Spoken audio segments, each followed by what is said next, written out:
Hello friends, welcome to AB's tutorial for better English. তোমরা দেখতেই পাচ্ছ এখানে লেখা আছে 100th এপিসোড। দেখতে দেখতে আমরা 100তম পর্বে চলে এসেছি। তাই 100তম পর্বে আসার আগে আমরা কি করলাম তার একটা ছোট্ট তালিকা তোমাদের সামনে রাখছি। প্রায় 50টার উপর বিষয় আমরা করেছি, 200টার উপর গ্রামারের নিয়ম উইথ এক্সাম্পলস আলোচনা করেছি। এবং এই নিয়মগুলো কীভাবে এসেছে দেখো, নিয়মগুলোকে আমরা রেখেছি যেমন 6 golden rules of subject verb pronoun তার এগ্রিমেন্টের উপরে। আমরা রেখেছি 16 golden rules of be verbs, be ভার্বকে 16 গোল্ডেন রুলস। এর বাইরে মনে করো প্রায় 50টা ব্লেন্ডিং ওয়ার্ডস, কম্পাউন্ড ওয়ার্ডস এভাবে রেখেছি। হ্যাভ এবং ডু এই দুটোকে নিয়ে 22টা আমরা রুলস রেখেছি এবং তার সঙ্গে তার এক্সাম্পলস রয়েছে। আমাদের যে কম্বিনেশনস সিম্পল দুটো সেন্টেন্সকে কম্বাইন করতে গেলে তার 6 গোল্ডেন রুলস রয়েছে। ট্রান্সফরমেশন অফ সেন্টেন্সেসের উপরে আমরা 4খানা এপিসোড করেছি। এরপর আমাদের ডেইলি ইউজ বা স্পেশাল সেন্টেন্সেস, তাদের প্রায় 300 মতের উপর শব্দ রয়েছে। Who, whom, whose, which, that এগুলোকে নিয়ে আমাদের ডেইলি ইউজ সেন্টেন্সেসগুলোকে নিয়ে, তারপরে আমাদের whoever, whichever, whatever, wherever এগুলোকে নিয়ে আমাদের রয়েছে। অ্যাডভার্ব যে 9 রকমের অ্যাডভার্ব হতে পারে সেগুলোকে নিয়ে আমরা আলোচনা করেছি।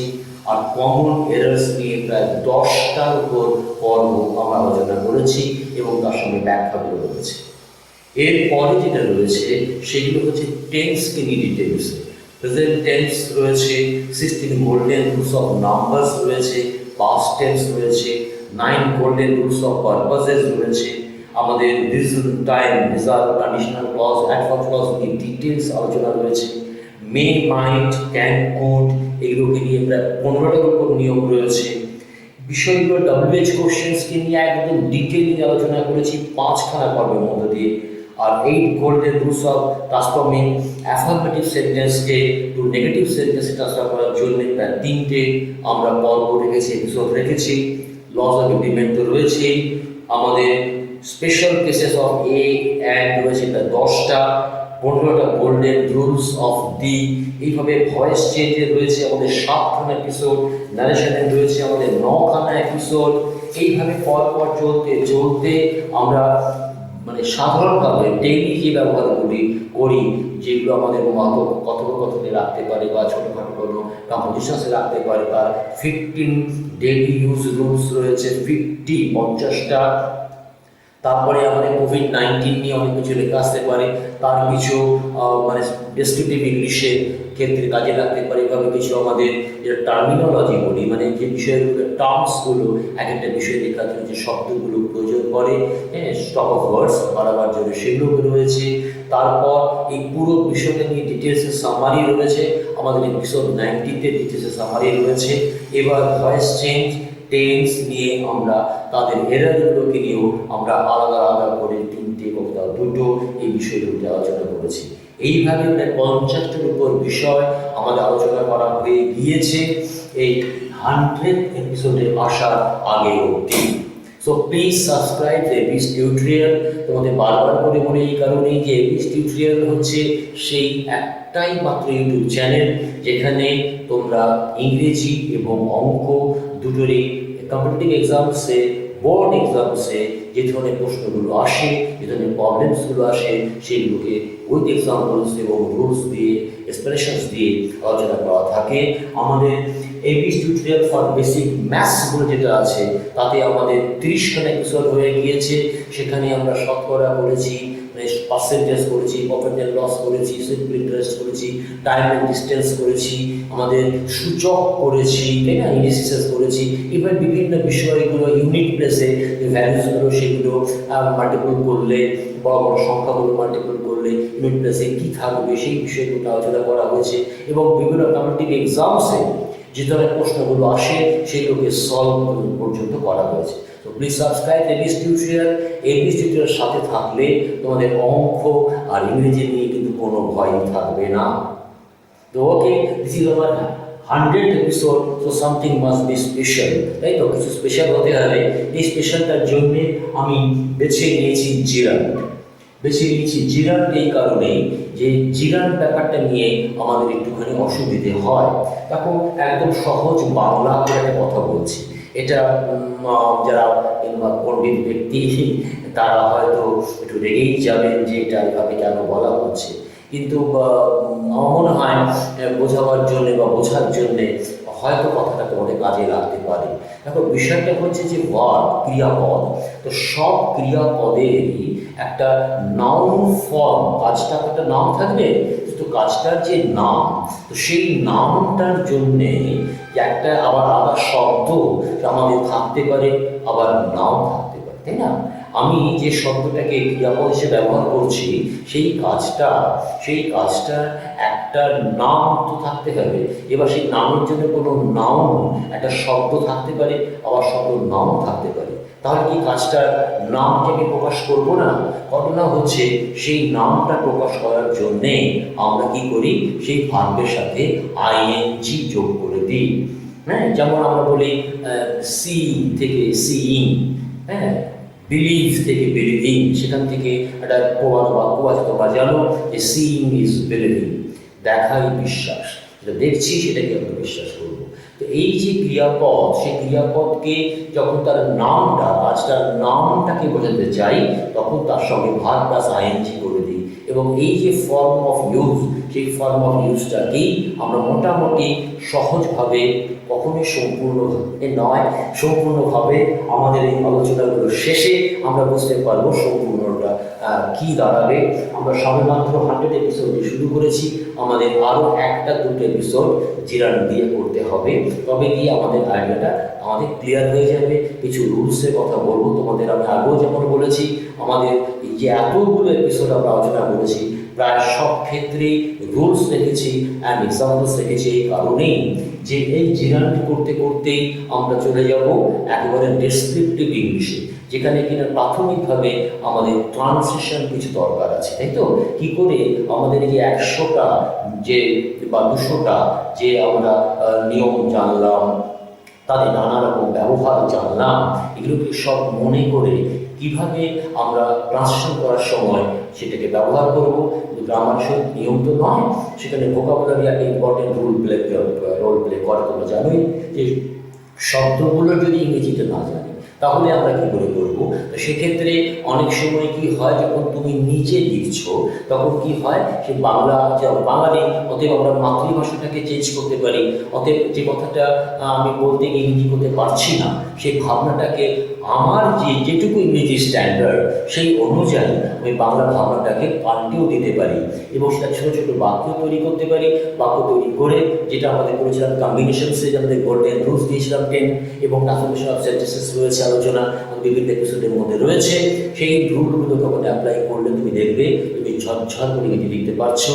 আর একটু বলা যদি অভ্যেস করো, practice makes a man perfect, তাহলে কিন্তু সত্যি সত্যি আমাদের ইংরেজিতে কোনো অসুবিধা হবে না। একই কথা অঙ্কেরও ক্ষেত্রে। So please subscribe এবিস tutorial. এবিস tutorial YouTube চ্যানেলকে সাবস্ক্রাইব করলে তোমাদের ইংলিশ, বেটার ইংলিশ আর বেসিক ম্যাথস নিয়ে কোনো চিন্তাই থাকছে না।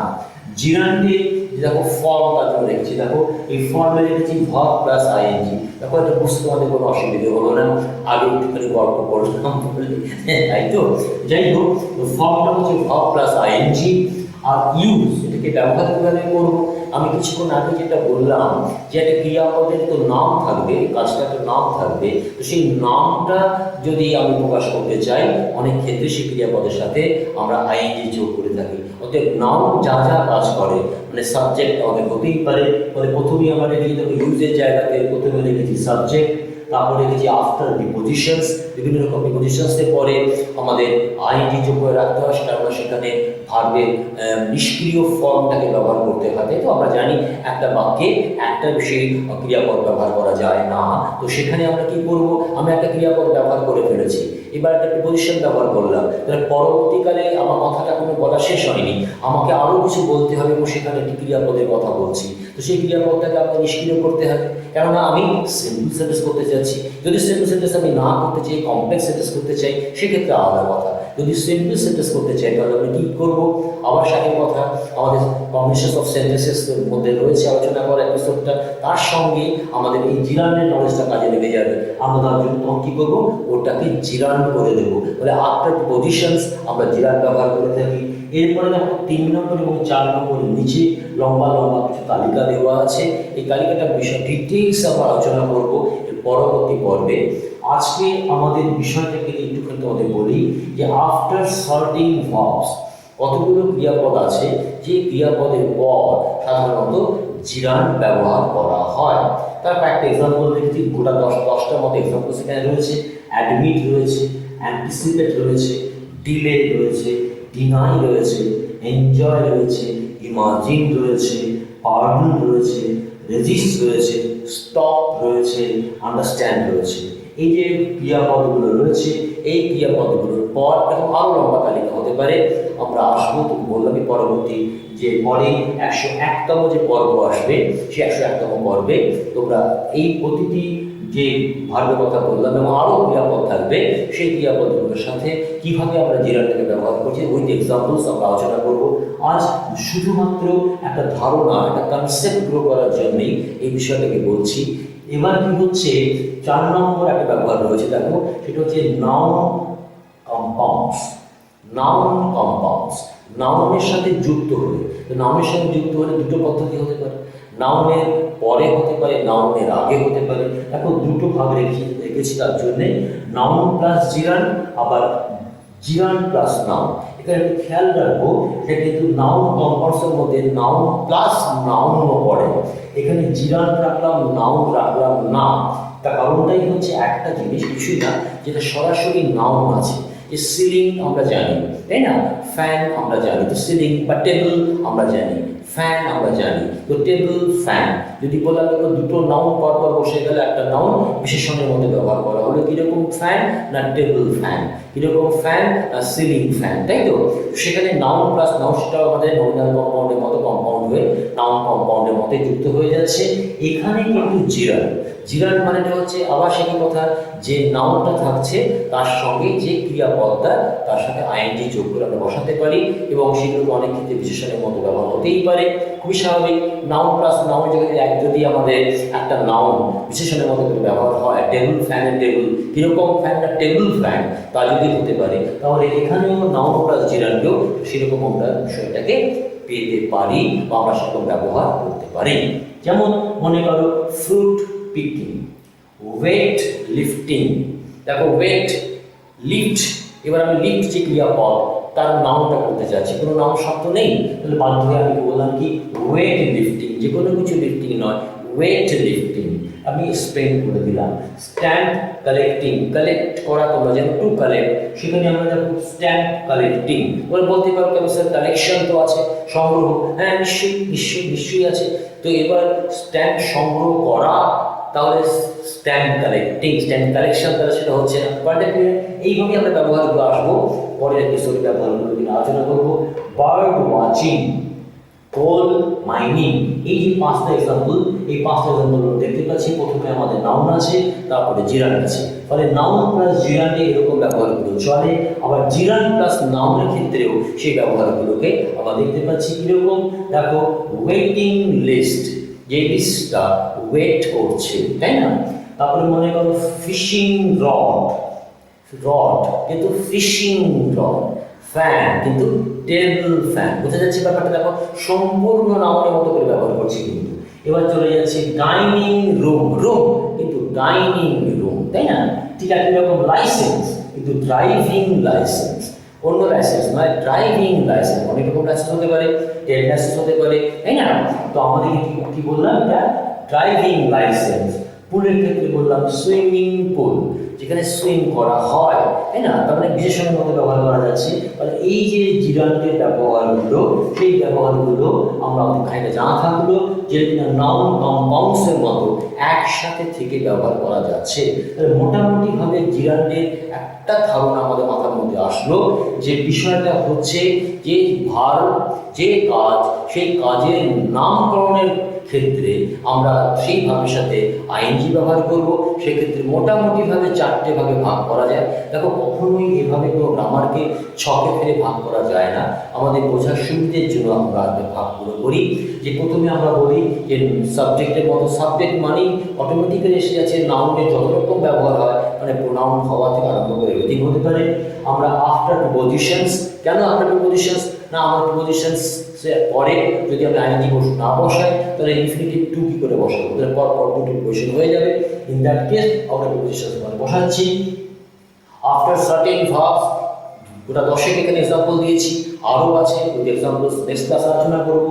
আর নাউনের যেমন কম্পাউন্ড হয় সেই একই রকমভাবে জিরানকে নিয়ে ওদের নাউনের কম্পাউন্ড হচ্ছে, কখনো আগে বসে হতে পারে, কখনো পরে বসে হতে পারে। ফলে এই যে পুরো বিষয়টা, এই পুরো বিষয়টা নিয়ে জিরান্ডের একটা মোটামুটি খাঁচা তৈরি হলো। তোমরা একটু এর মধ্যে জিরানটা একটু কোনো বইপত্র থাকলে একটুখানি দেখে নিতে পারো, বা বিভিন্ন মাস্টারমশাইয়ের কাছে সবগুলো বই বলেছে সেগুলো একটু দেখে নিতে পারো।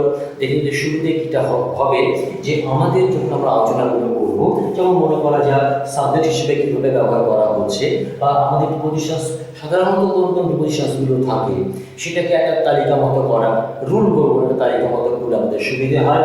আবার ভার্বের ক্ষেত্রেও মোটামুটি যদি গোটা 10 এখানে রয়েছে, আরও যদি কিছু আমাদের দিয়ে দেওয়া যায়, আরও গোটা 10 দিয়ে দিলাম, তাহলে সেখান থেকে আমরা দেখতে পাবো যে কীভাবে এই ক্রিয়াপদের পরে জিরান ব্যবহার করা হচ্ছে। আর কম্পাউন্ডসের ক্ষেত্রে তো যেমন যেমন ব্যবহার হবে সেটাকে নিয়ে আমরা কাজ করতে পারি। সো ওকে ফ্রেন্ডস, আজকে আমাদের এইটুকুই থাক, যাতে জিরানের সম্বন্ধে একটু আলোচনা থাকে। তবে শুধু একটা কথা বলে রাখি, এর সঙ্গে প্রেজেন্ট পার্টিসিপলকে তোমরা ঘুরিয়ে ফেলবে না।